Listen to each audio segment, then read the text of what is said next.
Hello, hello there, A-Pushers. Mr. Hofer here with your third and final installment about the Roaring Twenties, a dynamic decade. And really, this video segment is going to be a continuation of our last one, where we looked at the conservative strand of culture that threaded through the 1920s, a strand that fought against communism with the first Red Scare.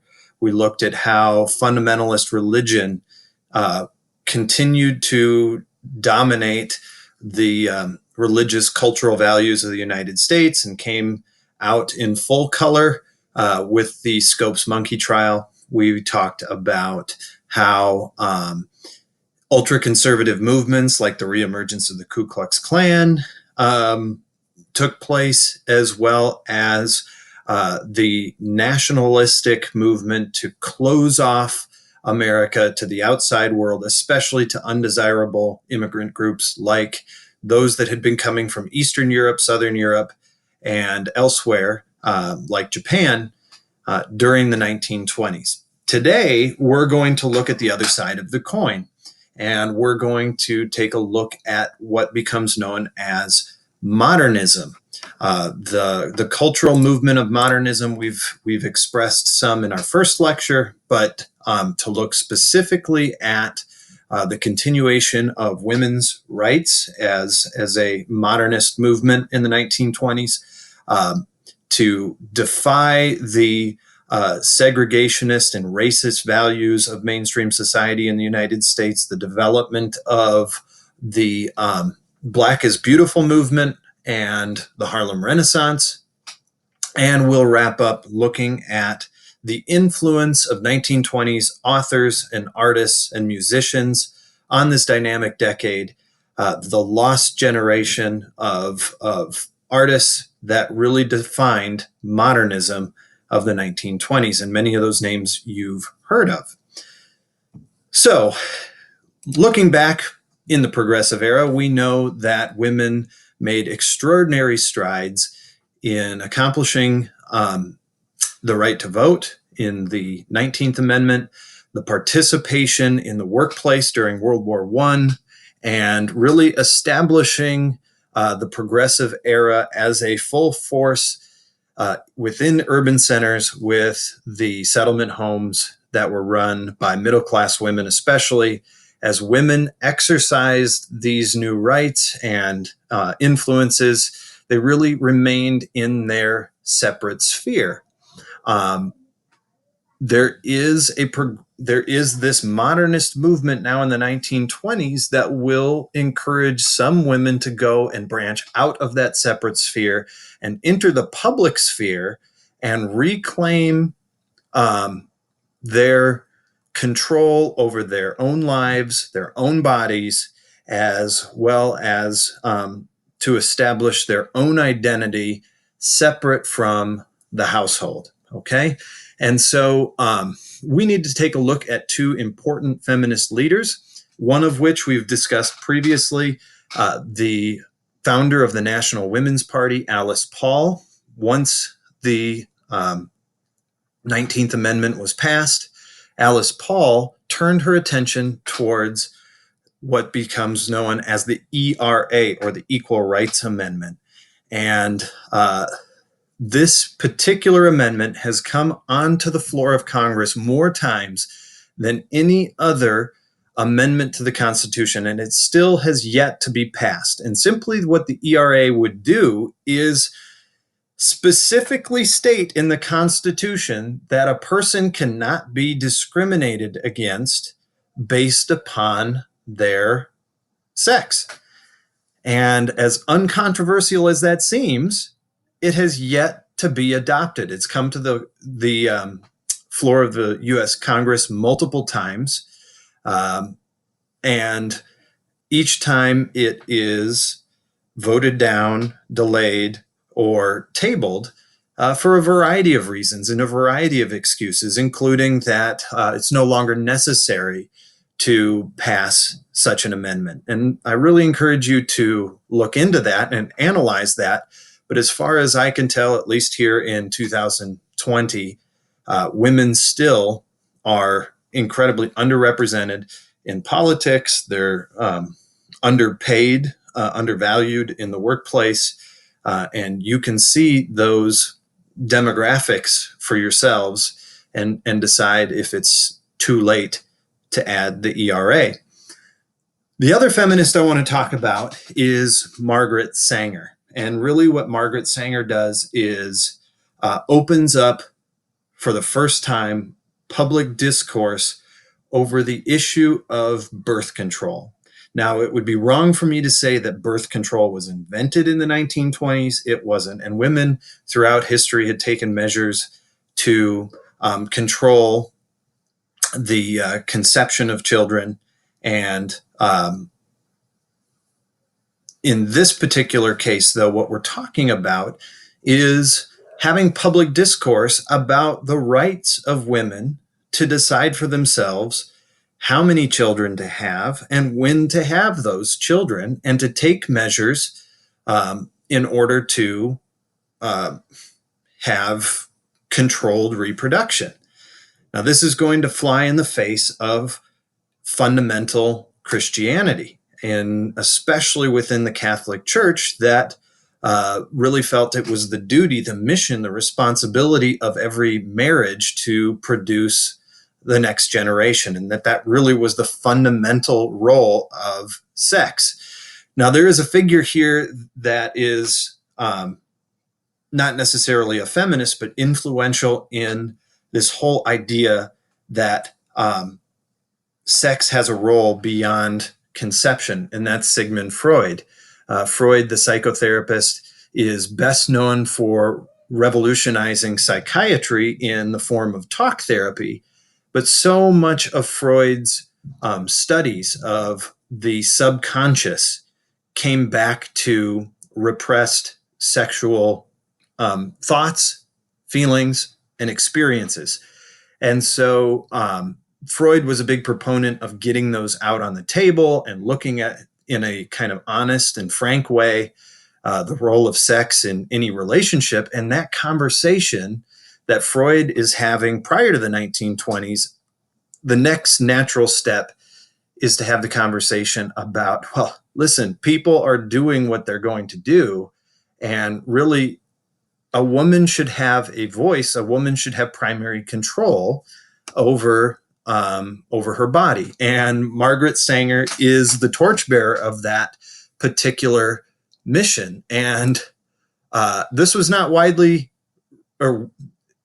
received well by fundamentalists. In fact, there were multiple times she faced death threats and the threat of arrest. In one particular case, she was threatened with arrest for her planned lecture she was going to give in the city of Boston. And politicians in Boston basically made it clear to her that if she spoke about birth control, that she would be arrested. So rather than backing down, Sanger went and she held her seminar, but she wore a gag. And we can see here her picture with her gag. And instead of speaking, because the threat was that if she spoke about birth control, she would be arrested, instead of speaking, she stood in front of the audience, gagged, and wrote her seminar on a blackboard. So that is, I think, one of the fun, kind of nervy stories about Margaret Sanger and her advocacy for women and their control over their own bodies. But she has other notable accomplishments as well, a general feminist, and also she's one of the first people to openly discuss homosexuality and the ethics and morality behind this, and question whether or not fundamentalist teachings, religious fundamentalist teachings about sexual orientation and identity are really fair or accurate or reasonable. And so this is one of those feminist American figures that in a general history class we very rarely get a chance to talk about. So between the open dialogue about birth control and changing attitudes about sex, we see, comparative to like the Victorian age, which would have been the late 1900s, we see a very sexually charged society in the United States. In our last or two lectures ago, we talked about the role of advertisement and the professional trait of selling goods to the American people, not that they needed, but what they wanted. And of course, online today, we see how uh, sex and sexuality sells. Advertisers were very quick to pick up on this and use sexual allure to sell everything. Um, Women's clothing styles changed. The hems of skirts came up. Here we can see a couple of sexy one-piece bathing suits that brought the hem of those suits up above the knee. And in this particular picture, we have a police officer in Washington, D.C., measuring to see if these swimsuits are within the legal limits or if they are too risque. So fortunately, we don't have to deal with this kind of invasiveness in general society today, although dress codes and that type of thing in certain settings continue to be a controversial topic. Another symbol of women's changing values and roles in society is seen within that of the flapper. Now, the word flapper originates out of the dance styles that come out of the jazz age here in the 1920s. Young people doing dances like the Charleston. An older generation would criticize them as flapping around. And so these youngins who were dancing to jazz got nicknamed the flappers, and the name kind of stuck and became a term of endearment. But you're familiar with what the flapper fashion style looks like with women. Women are cutting their hair short, which was a sign of defiance to tradition, where a woman's femininity was defined by long, vibrant hair. Women smoke and drink in public, which had always been a taboo activity for women and considered masculine. But women, flappers smoked and drank in public as a sign of their independence and flouting prohibition and that kind of thing. And of course, the outfits are very much in contrast with the Victorian age. You can think of the hoop skirts and the big, tight bodices of the Victorian age. Well, flappers wore uh, um, dresses that were more form-fitting. Of course, the hemline is shorter, and it didn't flare out, and so they were much more form-fitting and revealing. And they were often highly ornate, and so fashion trends really were meant to accentuate that a woman and control over her body, and her decisions were hers alone, and that she was a strong, modern, independent woman. Now, I've already indicated that the term flapper came from the way that young people danced to new forms of music, and the most influential form of music coming out of the 1920s is going to be jazz, which has its roots in the African American community. And here we see Joe King Oliver, a New Orleans jazz musician performing in Chicago. And we get a sense of what a jazz orchestra looked like. And what we're seeing in the background, a banjo, a lot of brass and drums, a heavy driven beat. That's in stark contrast to the orchestral music that we would have heard and been favored a generation before, right? That those instruments were kind of second class instruments and often picked up by the poor, or were instruments played within African American communities, and they become the basis of this new art form. And so jazz leads me into our conversation about racial identity. Okay. Uh, we've already discussed Plessy versus Ferguson. We've already discussed social Darwinism and the attitudes of conservative white America that viewed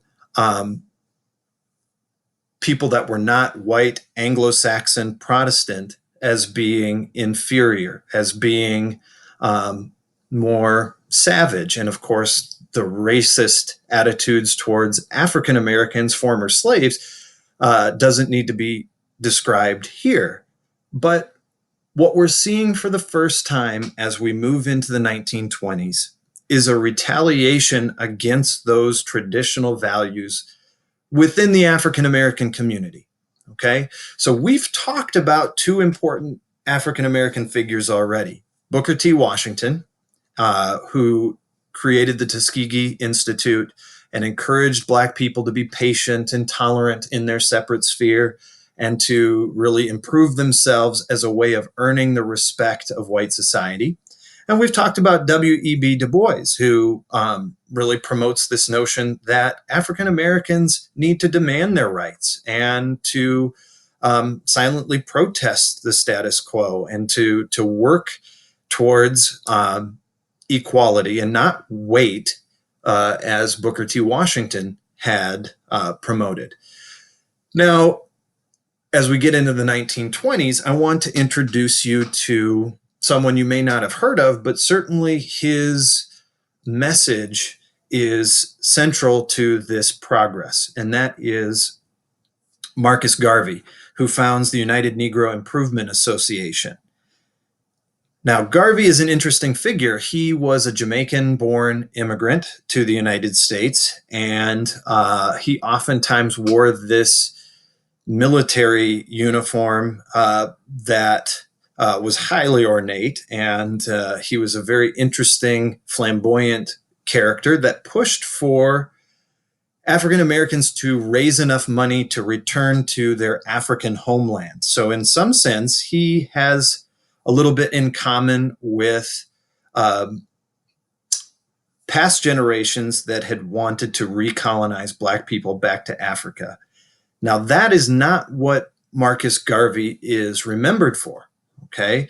His colonization efforts ultimately end up bankrupting him, and he really dies sort of in poverty and obscurity.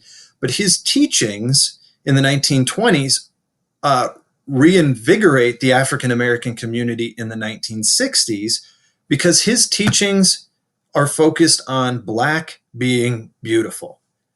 Now, we've gone all this way through American history, and we haven't had a figure say yet that Black people should be proud of their heritage. They should be proud of their Blackness. And Marcus Garvey's Black is Beautiful and his encouragement of the African American community to support itself and to believe in itself and to promote that which is best about itself leads to the Harlem Renaissance. And so we see that kind of transition, that type of change taking place, that the African American community, if it's going to be rejected by white mainstream society, is going to not feel bad about itself, but is instead going to invest in itself and build up itself and promote that which it has created. And of course, we can see as soon as something is successful in the African American community, it becomes mainstream and popular amongst white society. We talked about the first real American music form, which would have been the slave spirituals and the minstrel shows being basically taken and ripped off by white performers. In fact, that was the basis of the first talkie movie, The Jazz Singer. We see here white flappers dancing to African American beats that are played in jazz music. And so today, when we see Vanilla Ice or Eminem singing rap music, and being accused of taking and challenging and making money off of something that's roots are in the African American community, we can understand that there is a long history and tradition of this, and that there is some complex issues here that date back to a time when general African American community was rejected by society, yet elements of it define and create this popular movement in mainstream culture. Okay, so Marcus Garvey sponsored or supported sponsoring Black business to keep money in African American communities and to help newcomers, African Americans that moved to northern cities because of the Great Migration, to gain self-confidence and gain self-reliance at a time where even in the North, despite the fact Jim Crow laws didn't exist in the North, segregation was a very real issue. So out of this Harlem Renaissance comes countless numbers of artists and art forms that you're familiar with. I want to emphasize here people like author and poet Langston Hughes and Zora Neale Hurston and Claude McKay, jazz artists like Louis Armstrong and E.B. Blake. Those are fundamental to the Harlem Renaissance and developing parts of the 1920s that people look back at as pillars of the art and culture and experience of that time. So this is a portrait of Langston Hughes, who was raised in the Midwest, but lived most of his life in New York City. He attended Columbia University, and he spent most of his time in the neighborhood of Harlem.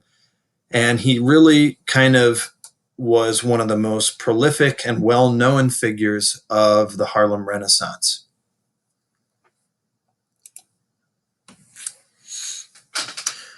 Now, I know it's hard to believe in a time of the internet and a time of video games and Netflix and all of that, that at one point reading novels as a primary source of entertainment and pleasure seems really kind of foreign to high school students who would prefer the modern alternative.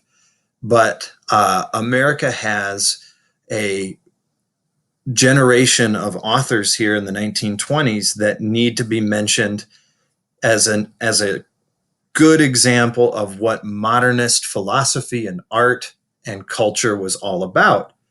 It was about questioning the social conventions of traditional authority, okay?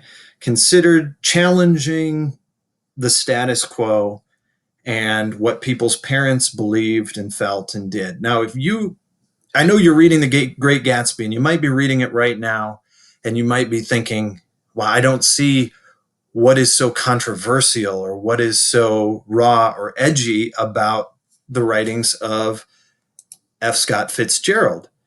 But keep in mind, The Great Gatsby, which he wrote in 1925, is a commentary about this American idea of the self-made man. You know, we just got off the generation of the Gilded Age and people like J.D. Rockefeller, who argues that God gave him his money. And we have Andrew Carnegie, who is the quintessential pick yourself up by the bootstraps as an immigrant and you can be anything you want to be kind of person, rags to riches story. The Great Gatsby challenges that. We've got a nobody from the Midwest, James Gatz, who reinvents himself as Jay Gatsby. And what does that wealth and power and success get him in the end? Nothing, right? It tears him apart. It destroys him. It threatens to destroy the narrator of the book as well. And it's a reminder that all that glitters in America is not gold. And so maybe those messages, those themes are lost on you right now. I hope not. But that is the backbone of what these modernist artists are writing about. Another good example of this is Ernest Hemingway.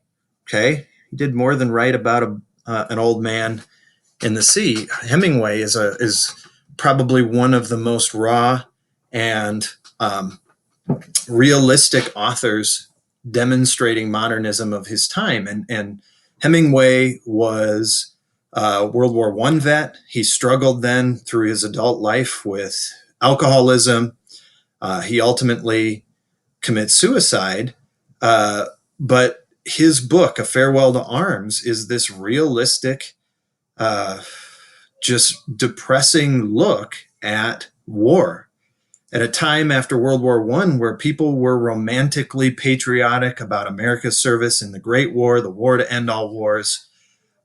Hemingway writes about just how bleak and pointless war really, really was. And so that kind of challenge to the fundamental traditional conservative values of American society is what modernism and these authors who are considered the lost generation. You know, when you get into the 1960s, you've got the hippies, and today, you know, you might talk about the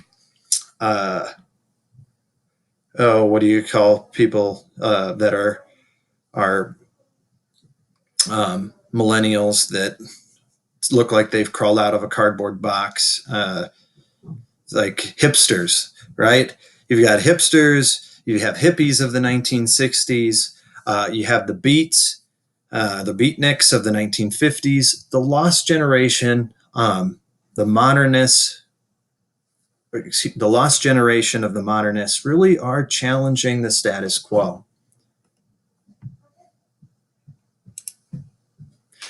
One last image here for you concerning modernist art, and that is the Darwin Martin House in New York that was created by famed architect Frank Lloyd Wright. And if you are considering architecture, you like the idea, the way that buildings can become art forms, there is no greater American architecture or architect than Frank Lloyd Wright, who is a modernist architect. Okay, modern architecture has literal meaning here and comes from the modern era.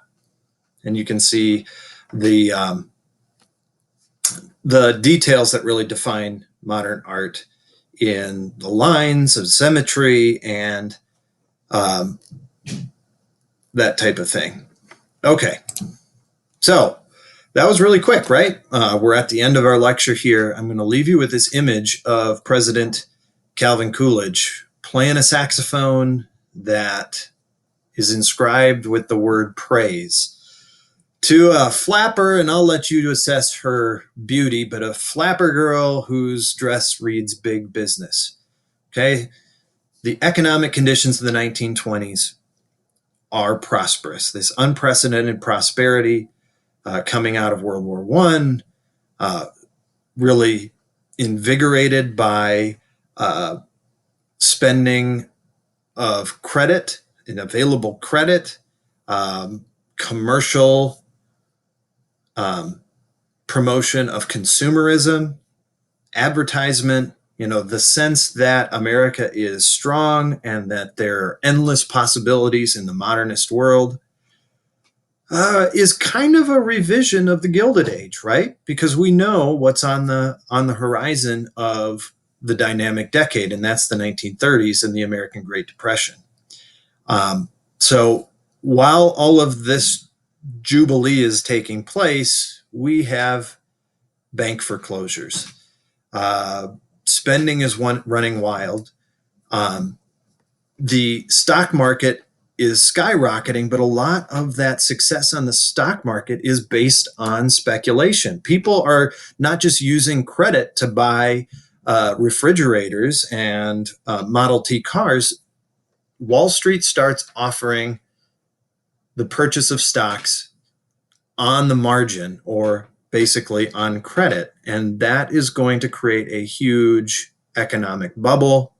And we know every bubble bursts. So for now, big business in America following World War I are dancing the night away, enjoying the roaring 20s, but the music is going to stop in 1929.